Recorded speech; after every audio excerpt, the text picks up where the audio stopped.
నేను లోపలికి వెళ్ళాను. నాకు బొట్టు పెట్టారు, ప్రసాదం ఇచ్చారు. నేను కాసేపు కూర్చున్నాను. కూర్చున్న తర్వాత నాకు నమ్ముకోండి మంచిగా అవుతుందని చెప్తే నేను సరే అన్నాను. ఇంకా కొద్దిసేపు కూర్చున్నాను. వాళ్ళు మాట్లాడేదంతా నేను సీక్రెట్ గా రికార్డ్ చేశాను. రికార్డ్ చేస్తే ఏమని చెప్పారు, మమ్మల్ని ఒక యూట్యూబర్ 5 లక్షలు అడిగిండు, 5 లక్షలు ఇయ్యకపోయేసరికల్లా మమ్మల్ని ఇంట్లో బ్లేమ్ చేస్తుండ్రని అన్నారు.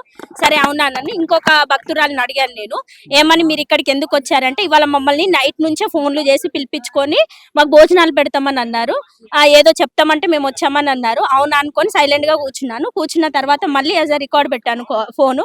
పెట్టినప్పుడు ఇక్కడికి యూట్యూబర్ అనేట ఆయన వచ్చిండు. వచ్చి లోపల నాకు 20 మంది 30 మంది దాకా నాకు ఇన్ఫ్లుయెన్స్ ఉన్నారు, వాళ్ళతో ఆయన చంపేయలేనా, నాకు ఎంత పని అని కూడా అంది. అది విత్ ప్రూఫ్ తో సహా నా దగ్గర ఉంది.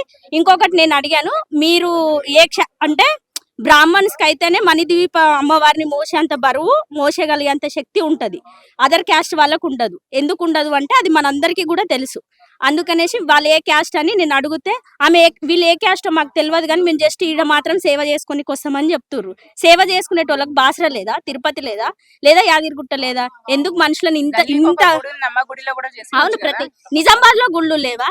ఆ గుళ్ళ కాడ లేని ఈ గుడి దగ్గర ఏముంది? ఇంకొకటి దేవుడు ఉన్నాడు, దైవం ఉందంటారా లేదంటారా? లేదు, దైవం లేదు, అంతా ఫ్రాడ్. దైవం ఉంటే సంసారం చేస్తారా? నువ్వు సంసారివేనా, నువ్వు లంజవని అంటారా? దేవుడు అది చెప్పమని చెప్పిందా? సరే మేము సంసారం కాదు, మేము లంజలం. మరి నువ్వు ఏ లంజవై వచ్చినావు మరి ఇడికి అంటే? నేను మాట్లాడకూడదు బూతులు. అరే బే ఏ సాలే బాడకావని అంటదా కెమెరాలో వస్తే? ఆమె దుష్ట సంసారం చేస్తుందంట. మరి సంసారం చేస్తుందంట, చెప్పొచ్చు కదా. ఇంకొకటి వాళ్ళ ఆయన చాలా ఫ్రాడ్ అందరూ. ఆమె అయితే ఇంకా ఇక్కడ ఉన్న ఇన్ఫ్లుయెన్స్ అంటే మనం ఫస్ట్ అక్కడ నుంచి ఎంట్రీ ఇచ్చేటప్పుడే ఉంటది వీళ్ళదంతా.